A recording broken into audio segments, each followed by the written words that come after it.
Oke, selamat sore untuk kita semua. Salam sejahtera bagi teman-teman yang menyaksikan live kita pada hari ini.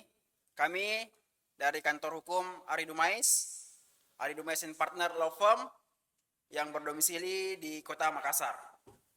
Sore hari ini kita langsung wawancarai pimpinan dari Law Firm Ari Dumais, yaitu Bapak Ari Dumais sendiri. Apa kabar? Ya, gimana?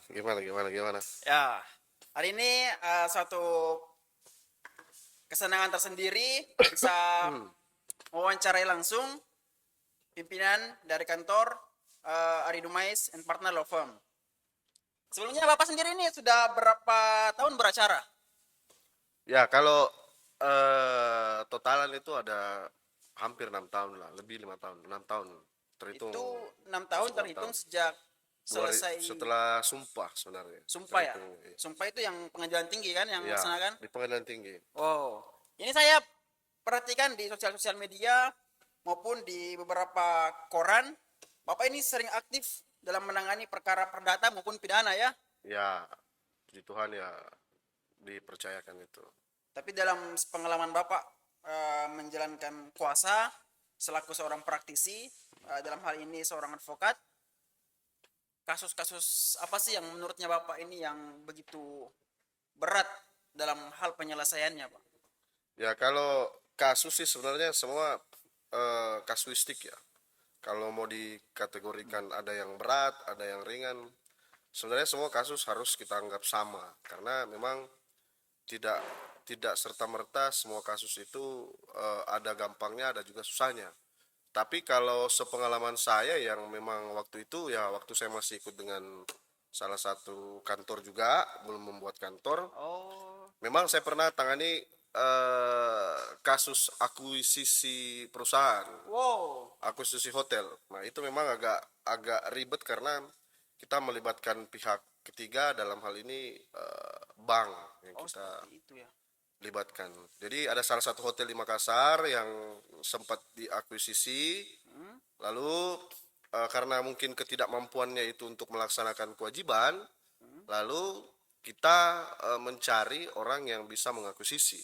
Oh, Nah, sebenarnya kalau membahas tentang pengacara itu bukan hanya dari skill hukum aja yang kita harus punya ya, tetapi dari segi relasi. Lalu yang kedua, ya. seperti contohnya waktu itu ya kita sulit untuk dapatkan orang yang mau membeli ya. Ah, Orang yang mau membeli hotel itu kita sulit, apalagi objeknya hotel iya, iya, yang nominalnya itu agak besaran, miliaran waktu itu. Nah, memang susahnya pada waktu itu mendapatkan pembeli, sehingga memang dalam berjalannya perkara itu memang memakan cukup waktu. Jadi ya boleh saya kategorikan selama saya beracara jadi lawyer, yang paling susah itu adalah ketika mengakuisisi hotel tersebut. Oh, seperti itu ya. Seperti itu. Berarti dalam penanganan perkara itu selalu eh, ada yang namanya macam-macam proses lah. Ya, betul, macam-macam Yang proses. tadi Bapak sampaikan bahwa ini prosesnya panjang. Betul. Tapi dalam penanganan perkara itu, Pak, yang prosesnya yang cukup singkat, kan terkadang ini ada orang ini datang konsultasi sama Bapak nih. Contoh misalkan, itu kan tadi kalau dia persoalan akuisisi, dia masuk dia hukum apa itu? Ya, kalau akuisisi sebenarnya masuk ke ranah keperdataan ya, atau hukum bisnis. Hukum bisnis ya? Lebih spesifiknya ke hukum bisnis. Oh, hukum bisnis. Ya, karena kita mengakuisisi eh, sebuah perusahaan yang notabene memang berbasic bisnis. Oh, begitu. Kalau di kantor Bapak nih, kalau misalkan klien datang, kan macam-macam nih, macam-macam Betul. masalah yang dia bawa. Betul, Dan betul. kalau orang datang ke kantor pengacara kan, pasti kita bisa menebak bahwa oh ini ada masalah nih. Pasti, Ya kan? pasti. Makanya kalau misalkan ada orang datang ke kantor pengacara, pasti kita beranggapan bahwa ini orang pasti bawa masalah ke sini. Betul. Ya. Tapi kalau di kantornya Bapak ini yang Hmm. Bapak tangani bersama tim, Hmm. apakah dia hanya menangani perkara hukum bisnis, atau perkara-perkara lain nih? Karena kan saya juga lihat di beberapa media online Bapak sempat tangani juga perkara narkoba ya. Ya, sempat, Narkoba sempat, ada sempat. juga yang tanah juga ya. Ya, Ya penipuan dan penggelapan juga. ya, ke pidananya. Ya sebenarnya kalau di kantor itu kita nggak pernah menspesifikasikan ya sebenarnya perkara apapun itu kita karena kan sebenarnya sebagai pengacara itu kan kita ada nurani dan juga ada pendapat-pendapat lain yang harus kita pikirkan. Oh, iya, iya. Jadi kalau sebenarnya yang datang di kantor itu macam-macam ya, banyak perkara pro bono juga. Oh, Jadi nggak serta-merta harus yang profit ya, tetapi iya, iya. itu juga harus kita lihat dari segi kemanfaatan kita jadi pengacara. Ya, benar-benar. Tetapi sepengalaman kantor kami ini memang kebanyakan perkara-perkara yang kami tangani itu memang masalah korporasi. Korporasi ya. Tetapi tidak menutup diri juga dengan perkara-perkara lain karena memang di kantor kami ini memang ada beberapa partner ya, Ya. dan beberapa partner ini juga yang memang punya skill dan keahlian masing-masing. Jadi sebenarnya nggak bisa kita kategorikan bahwa ya kita ambil ini, kita tolak ini. Yang penting itu semua sesuai dengan nurani kita. Oh, Karena nggak jarang juga kita sebagai pengacara juga biasa kena tipu juga. ya benar-benar benar-benar. Nah, itu dia yang kadang menarik kan, karena kalau misalnya kita pengacara artinya itikadnya kita membantu orang, Ya. lalu misalnya orang yang kita bantu ini nggak jujur sama kita, Ya, nah benar, itu sulitnya di situ itu, Oh, ya. sulitnya itu di situ. Jadi ya nggak pernah kita pilih-pilih tentang perkara sebenarnya, cuman memang kalau ditanya tentang keahlian, ya kita memang spesifikasinya memang di bisnis dan korporasi. Ya. Seperti itu. Terus begini Pak ya. Kalau misalkan ini klien datang, Hmm, dia ada masalah tentang eh, penipuan dan penggelapan. penipuan dan penggelapan. Ya. Dia punya perusahaan, dia sebagai direktur dalam perusahaan tersebut. Oke.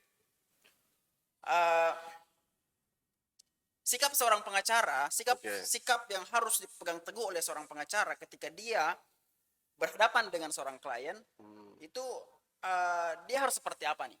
Ya. Karena kan nggak banyak nih pengacara-pengacara di luar dia menjaminkan sesuatu terhadap kliennya, dia menjanjikan, wah bapak bayar aja ke saya, ini selesai 100%, saya jamin ini akan selesai nih. Kan banyak nih yang Ya, giliran betul, betul.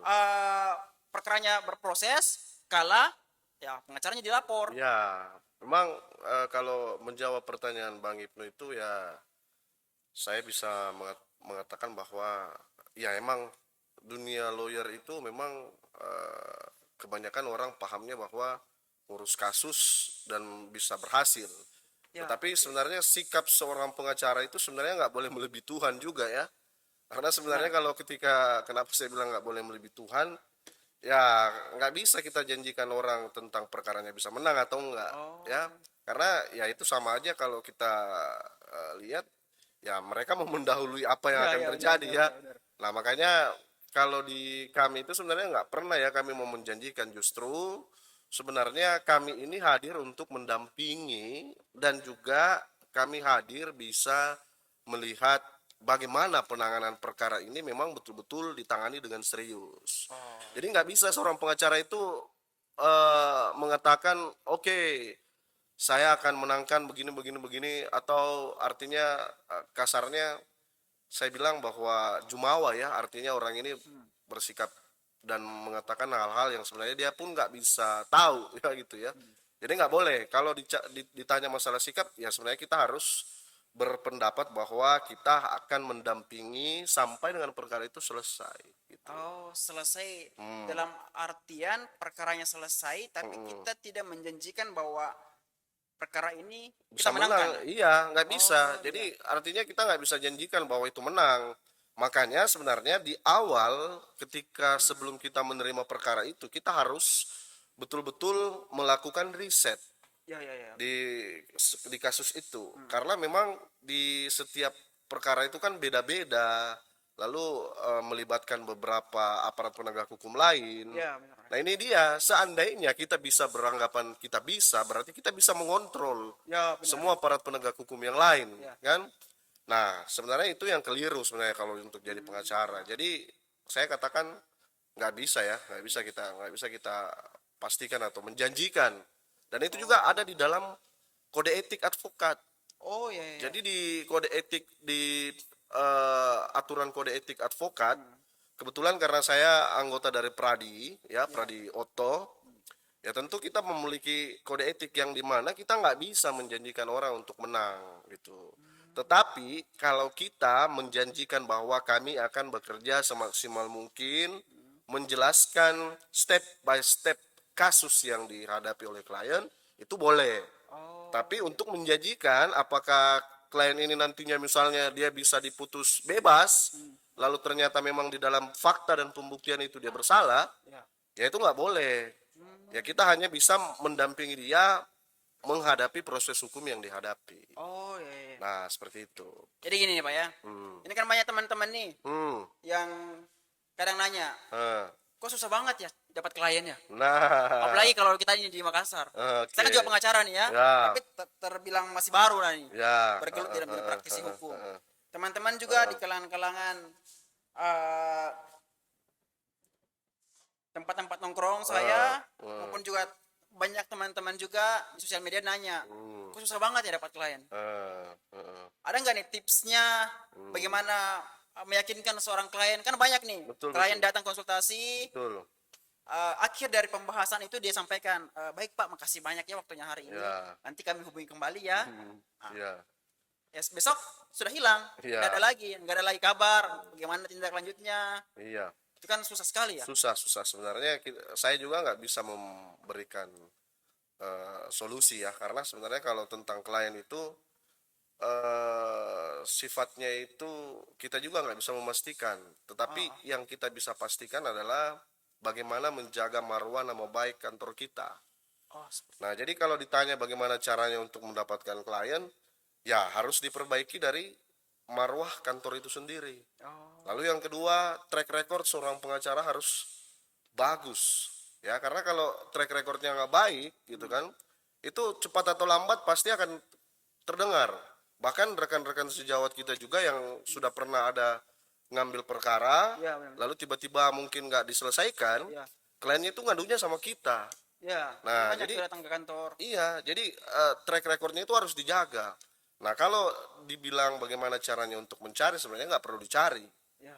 Karena memang yang namanya masalah itu ya pasti ada di setiap manusia.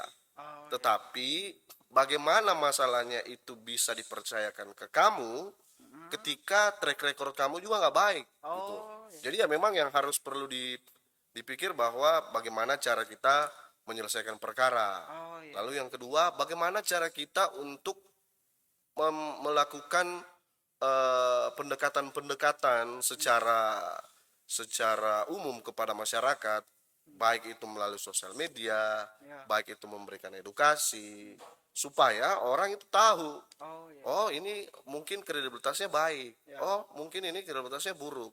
Jadi sebenarnya tergantung dari pengacara itu sendiri. Oh, jadi kembali Ya, dari kita betul. sendiri dulu ya, Kembali sama ke marwah diri kantor sendiri dulu, yang harus diperbaiki. yang harus dibenahi dulu ya, Oh, kayak iya, gitu. iya. Oke, ada nggak nih saran bagi calon-calon advokat nih Hmm. yang sementara PKPA atau ini akan menjelang melaksanakan ujian profesi? Ada nggak nih saran yang mau disampaikan untuk mereka sebelum terjun ke dunia pengacara? Bisa menghadap ke kamera, Pak? Ya. Oke, jadi saran dan masukan aja ya buat teman-teman, apalagi yang sarjana hukum. Ya, kalau mau memilih untuk pilihan hidup sebagai lawyer, tentu harus konsisten. Ya. Dan yang paling tepat adalah belajar bukan hanya dari buku, tetapi belajar juga dari kehidupan sehari-hari. Kenapa saya bilang belajar dari kehidupan sehari-hari? Karena memang di buku kita bisa membaca, tetapi di dalam menjalankan kehidupan itu ada hal yang penting, yaitu relasi. Nah, relasi inilah yang harus kalian pupuk, sehingga kedepannya ketika kalian akan jadi pengacara, maka kalian akan menjadi pengacara yang bermartabat dan juga memiliki kapasitas dan kualitas yang baik. Kalau saya mungkin itu Bang Ibnu. Oke, terima kasih untuk seluruh teman-teman saran dan masukannya hari ini. Pertemuan dan obrolan kita hari ini cukup menarik yaitu tentang dunia kepengacaraan. Kita akan lanjutkan di waktu lain. Terima kasih untuk hari ini. Selamat sore untuk kita semua.